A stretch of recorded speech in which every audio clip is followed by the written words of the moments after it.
Now moving on to the camera side of things, like I said before, the G7 had a dual camera setup on the back. It had a 16 megapixel standard lens, which I think is kind of across the board pretty much standard, if you will.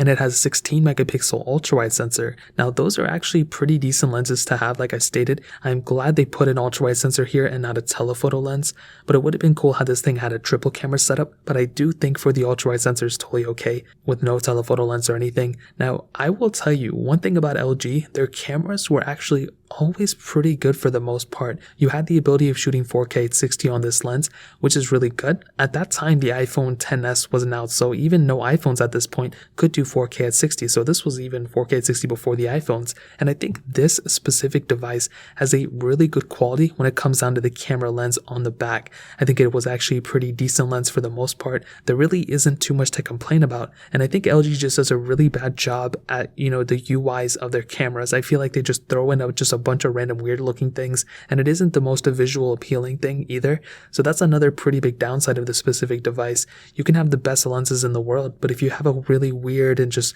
strange looking UI on it, it's not really going to be a good little mixture you're going to have. So again, that in and of itself is something that I'm not really super happy about, but the front camera, an 8 megapixel wide angle lens, and here you can only do 1080p at 60, but to keep that in perspective, this thing, like I said, came out in 2018. The iPhone XS that came out later on in that year could also only do 1080p at 60, so not really that big of a deal here either. I think it's totally understandable. So in terms of the camera, I would probably end up telling you that I think it's a solid camera for a 2018 phone.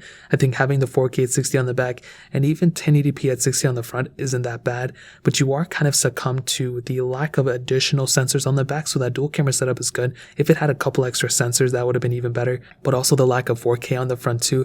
That is another downside of this thing, but I do think it's okay and it's totally understandable in this day and age. So in terms of the camera standpoint, that really pretty much covers it up. Now